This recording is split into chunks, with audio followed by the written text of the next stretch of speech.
Salam sejahtera saudara yang kekasih di dalam nama Tuhan Yesus Kristus. Kita akan memikirkan bagian kedua dari pertobatan. Kesadaran akan dosa. Bacaan kita terambil dari Yohanes, kitab Injil Yohanes pasal yang ke-16 ayat 8 sampai ayat yang ke-11. Injil Yohanes pasal 16 8 sampai 11. Demikian firman Tuhan. Dan kalau ia datang, ia akan menginsapkan dunia akan dosa, kebenaran, dan penghakiman. Akan dosa karena mereka tetap tidak percaya kepadaku. Akan kebenaran karena aku pergi kepada Bapa, dan kamu tidak melihat aku lagi. Akan penghakiman karena penguasa dunia ini telah dihukum. Saudara yang kekasih, ketidakmampuan manusia berdosa untuk menyadari keberadaan dirinya membuat manusia seperti domba yang tersesat tanpa pernah menyadari ketersesatannya. Domba menarik sekali karena dilukiskan rupa-rupanya domba ini punya sifat yang sangat unik, saudara. Domba ini kan jinak, ya, dia nggak akan menggigit saudara. Jinak, lucu, gitu ya. Tetapi sekali juga lemah, sehingga dia perlu proteksi, dia perlu perlindungan. Hidupnya penuh dengan ancaman. Padahal dia tidak menjadi ancaman bagi yang lainnya. Tetapi domba ini, saudara, sudah lemah, bukannya pintar untuk berjaga diri. Jadi tentang cerita si kancil yang pintar nggak ada pada domba. Nah, domba ini kalau sudah makan, lepas dari kelompoknya atau dari kumpulannya, sudah sesat nggak karu-karuan. Dia nggak pintar untuk mencari jalan kembali, saudara. Dia bukan seperti anjing dengan daya jelajah yang tinggi, yang gampang untuk kembali kepada kumpulannya. Nah, kalau sudah tersesat terus makin jauh, sudah tinggal bingungnya saja, nggak bisa menolong dirinya. Nanti yang paling repot, gembala cari lagi, masukkan lagi ke kumpulannya, terlari lagi gitu ya, dan tidak pernah belajar, saudara. Kalau kita disebut sebagai manusia berdosa, seperti domba yang tersesat, kira-kira itulah lukisannya. Kita tersesat tanpa pernah menyadari ketersesatan kita. Kita berlari pada diri sendiri padahal tidak mampu melindungi diri. Kita menempuh jalan dan menyongsong bahaya yang ada di depan. Aneh tapi nyata, itulah manusia berdosa.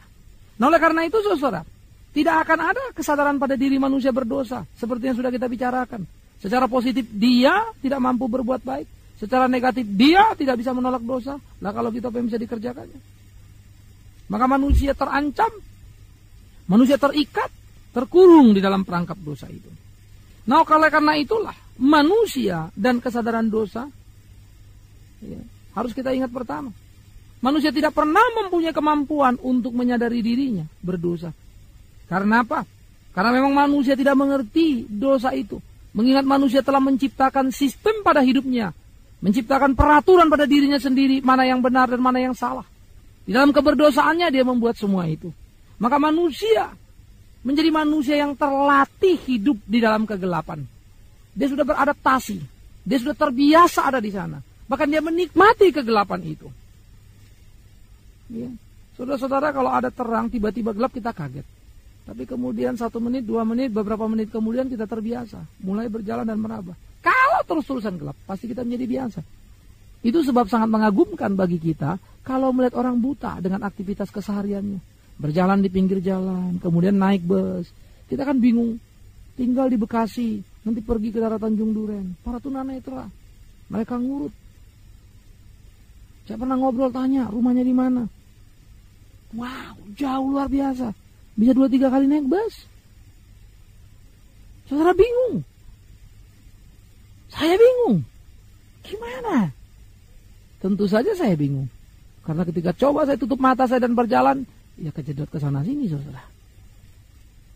Tentu saja saya bingung. Karena saya tidak bisa membayangkan. Maklum, karena saya tidak buta. Oleh karena itu, saudara, saya tidak bisa mengerti dunia mereka. Tapi ketika kita sadar mereka sudah lama di sana, mereka bergelut di dalam kebutaannya. Mereka mulai melatih feelingnya demikian kuat. Perasaan mereka begitu hebat. Sehingga mereka mulai dengan berbagai ketentuan-ketentuan Mereka dengan tongkatnya tahu mana jalan, kapan belok, dan kapan pula lurus. Mereka tahu mereka ada di lampu merah atau apa.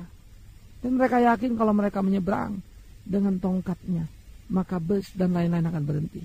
Coba Anda sengaja tutup mata dan nyebrang, nggak akan berani. Kecuali memang Anda sangat bandel dan sangat iseng. Karena itu saudara yang kekasih, setiap orang yang terlatih di dalam kehidupannya, dia akan menjadi orang yang bisa berjalan. Orang buta memang mengagumkan bagi kita, tapi mereka mampu mandiri pada dirinya. Orang yang patut dihargai, saudara. Usaha yang luar biasa.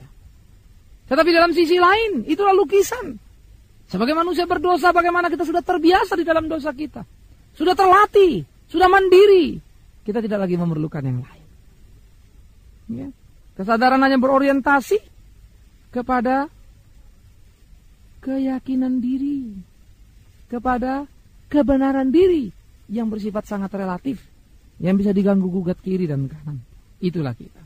Oleh karena itu, saudara, ketika terjadi satu kesadaran akan dosa di dalam diri orang berdosa, itu merupakan satu ledakan yang sangat dahsyat, yang meluluhlantakkan, menghancurkan seluruh bangunan di sekitarnya. Itu mungkin seperti bom atom yang menghancurkan Hiroshima dan Nagasaki. Satu ledakan yang mengerikan, saudara, yang memberikan perubahan yang sangat dahsyat. Karena sesuatu yang tidak mungkin kini sudah menjadi mungkin. Maka disitulah kita melihat perubahan radikal yang terjadi. Kenapa? Karena Roh Kudus hadir di dalam hidup orang berdosa. Roh Kudus yang suci itu membuat manusia tampak kotor, penuh dengan gelimpangan dosa. Ingat contoh yang saya berikan sebelumnya. Lilin bisa memberi terang di dalam kegelapan malam, tetapi tidak di bawah terik matahari. Manusia bisa pongah di dalam kegelapan dosanya. Ia bisa baik di dalam ukuran yang relatif di tengah-tengah dunia, tetapi tidak ketika ketemu Allah Roh Kudus yang suci itu. Maka Roh Kudus membuat manusia tampak kotor. Kita akan merasa miskin, ya. Kalau kita orang kaya di kampung, rasa paling hebat. Kita jalan-jalan, saudara, ke kota, ketemu orang kaya di kota, kita kaget. Kita orang kaya kampung, kalah sama orang kaya kota. Tapi orang kaya kota itu yang merasa hebat ketika pergi ke luar negeri, dia kaget lagi. Dia kalah sama orang kaya luar negeri. Demikian seterusnya. Kita akan merasa pongan dan hebat dan paling luar biasa kalau kita kurang melanglang buana. Dan itulah manusia berdosa. Dunianya hanyalah dunia dosa, dunia kegelapan. Dia belum tahu arti kesucian, itu sebab dia merasa suci dan luar biasa. Sehingga ketika sang suci yang sejati, Roh Kudus itu datang, barulah kita tampak bodoh, jorok, kotor, dan berdosa. Itulah kita, saudara. Oleh karena itulah, Roh Kudus yang hadir itu di dalam kuasanya membuat kita sebagai manusia yang berdosa mampu mengenali diri kita. Kita mampu melihat, wow, aku dosa ternyata. Wow, kebenaran yang kupikirkan selama ini, kebaikan yang kupikirkan selama ini, ternyata bukan apa-apa. Aku tidak lebih daripada sebuah lilin yang menyala, tapi menyala di bawah terik matahari. Aku tidak memberikan perubahan kepada lingkunganku. Sehingga sekalipun aku sebagai lilin terbakar dan habis, percuma saja. Karena aku bukan apa-apa. Aku tidak memberi perubahan sedikit pun karena aku berada di hadapan sang terang itu. Lain di dalam kegelapan, sepertinya kita punya makna. Karena itulah saudaraku yang kekasih, hadirnya Roh Kudus menyadarkan manusia akan keberdosaannya. Pada dirinya manusia tidak akan mampu, tetapi Roh Kudus menolong manusia menginsafi akan dosa. Sehingga manusia mendadak benci kepada dirinya, malu kepada dirinya, najis. Dia menangis, dia mengeluh, dia berteriak, betapa joroknya aku. Dia malu menatap kepada Allah. Dia tidak berani lagi menengadahkan kepala. Padahal selama ini dengan sombongnya dia mendongak dan berkata, mana Allah? Kesadaran akan dosa membuat seorang luluh lantak, tidak karu-karuan, sehingga kesombongan berubah menjadi kerendahan hati. Orang yang tinggi hati berubah menjadi merendahkan diri. di hadapan Allah yang hidup. Yang besar mendadak menjadi kecil. Insaf, sadar tidak berdaya, hidup berlumuran dengan dosa. Wow, saudara-saudara yang kekasih, betapa indahnya kehadiran Roh Kudus yang menginsafkan akan dosa, yang membuat satu kesadaran yang utuh di dalam hidup kita. Karena dia datang menginsafkan dunia akan dosa, kebenaran, dan penghakiman. Itu yang diberikannya. Sehingga kita sadar bahwa kita sudah menolak Kristus Yesus Tuhan itu sekian tahun lamanya. Sehingga kita sadar bahwa kesombongan dan berpikir kebaikan kita bisa membereskan segala-galanya ternyata bukan apa-apa. Kita insaf. Segala usaha, budi baik yang kita kerjakan ternyata bukan apa-apa. Kita insaf. Betapa banyaknya trik yang kita tampilkan untuk menunjukkan kebaikan dengan gerakan sosial masyarakat. Padahal semuanya kita kerjakan tidak lebih untuk menutupi dosa lain yang sudah kita lakukan. Saudara-saudara yang kekasih, Roh Kudus hadir membuat manusia tidak lagi mampu menyembunyikan diri. Tidak lagi bisa bermain-main dengan seluruh proyek kebaikannya. Tidak bisa lagi berbangga diri dengan seluruh proyek cinta kasihnya yang palsu itu. Karena pada dirinya apapun yang dibuat manusia, hanya satu yang diharapkannya. Dia dihargai. Dia dihormati, dia diperhatikan, dia luar biasa. Hanya itu. Atau mungkin saudara akan berkata, terlalu kejam, ada kok yang tidak seperti itu. Silakan. Tetapi sampai dimanapun, di titik apapun, biarlah masing-masing melihat. Karena kesadaran pada diri hanya ada pada diri itu sendiri. Kalau seorang pura-pura tidur, bagaimana Anda tahu dia pura-pura tidur? Apalagi kalau pura-puranya begitu sempurna, Anda tidak akan tahu. Tetapi yang tahu dia pura-pura tidur atau tidak adalah ya dirinya sendiri. Dia yang tahu dia pura-pura atau tidak. Sementara kita tidak tahu. Karena itu mungkin Anda berkata, dia tidur, padahal bukan. Anda berkata, dia baik, padahal bukan. Anda berkata, dia benar, padahal bukan. Maka dirinya lah yang paling tahu. Karena itulah, ketika Roh Kudus ada, datang, maka sadarlah. Penipuan dan kepura-puraan ternyata tidak ada gunanya. Apa yang ditutupi, hanya barang yang percuma. Kepuasan diri diperoleh. Tapi kehancuran sedang dituai. Karena itu, kesadaran akan dosa menjadi satu mujizat yang luar biasa. Yang dikerjakan oleh Allah di dalam hidup manusia. Sehingga yang tadinya tidak mampu menjadi mampu. Kenapa? Karena kesadaran yang meliputi perasaan diri. Yaitu kenajisan. Aku berdosa. Sehingga pikiran menerima rasa insaf itu. Ya, betul. Aku ini lihat. Betul. Aku ini dosa. Betul. Aku ini harus insaf. Lalu dia mampu untuk bertindak, saudara. Yaitu menerima kesadaran itu. Mengutuhkan kesadaran itu. Sehingga seluruh atribut pada diri manusia dipakai oleh Roh Kudus. Perasaannya, pikirannya, kemampuan bertindaknya dikendalikan oleh Roh Kudus. Sehingga dia yang merasakan, dia yang berpikir, dia yang berkemampuan. Seluruh itu bangkit karena Roh Kudus yang mengerjakan. Maka disitulah sebuah paradoks terjadi. Dua hal yang bertolak belakang tapi dua-duanya betul. Yaitu betul Allah menyelamatkan. Tapi betul manusia bertindak. Tapi manusia bertindak yang betul itu karena Allah yang memampukan. Wah, luar biasa saudara. Ketika Allah berkarya, dia pakai apa yang ada pada diri kita. Tapi waktu kita mengatakan, itu bukan karena kita yang luar biasa dan hebat. Tapi karena dia yang memberikan kemampuan. Semuanya. Karena Roh Kudus yang menyadarkan akan keberdosaan itu. Oleh karena itu, saudara-saudaraku yang kekasih, kesadaran yang muncul akan dosa, jikalau itu terjadi di dalam hidup kita, jangan kita bermain-main. Jangan kita coba mengeraskan hati. Jangan kita coba menolak karena gengsi. Lalu kita menganggap, masa aku harus sadar akan dosaku. Itu urusanku pribadi, nggak ada urusanku dengan orang lain. Sehingga kesadaran akan dosa tidak lagi Anda nikmati sebagai sebuah kemenangan. Tetapi sepertinya sesuatu yang perlu Anda simpan dan selubungkan. Karena gengsi tadi. Maka Anda sudah terperangkap. Hati-hati. Lepaskan dirimu dan biarkanlah Roh Kudus mengerjakan. Karena Roh Kudus bukan pemaksa. Kalau Ia sudah memberikan kemampuan untuk menyadari dosa, terimalah. Jujurlah. Lihatlah. Karena itulah saudara yang kekasih. Kesadaran yang dikerjakan itu ya, diberikan oleh Roh Kudus.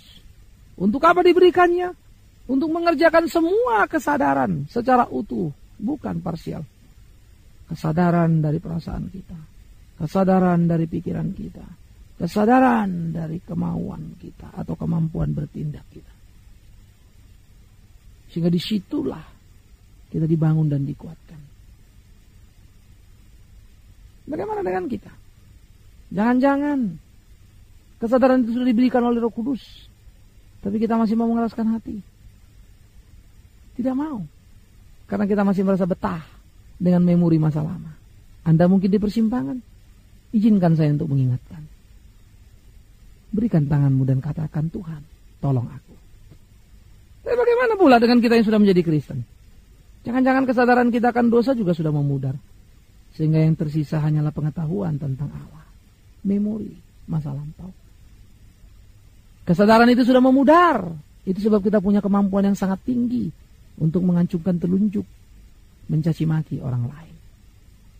Kesadaran itu sudah memudar. Itu sebab kita hanya merasa kitalah yang paling benar, bukan yang lain. Oh, hati-hati. Ini sangat berbahaya di dalam kehidupan kita. Ini menjadi sebuah ancaman yang serius di dalam keimanan. Oleh karena itu, kesadaran akan dosa bagi yang baru pertama, baru merasakan kasih Allah, jangan keraskan hatimu. Kalau hari ini saudara mendengar, saudara sedang bergumul, ingat seperti kata saya tadi. Ada godaan yang sangat besar yang mengajak kita untuk terikat pada memori masa lalu kita. Tetapi demi Tuhan Yesus yang hidup, jangan keraskan hatimu. Biarlah engkau beracara secara pribadi dengan Tuhan.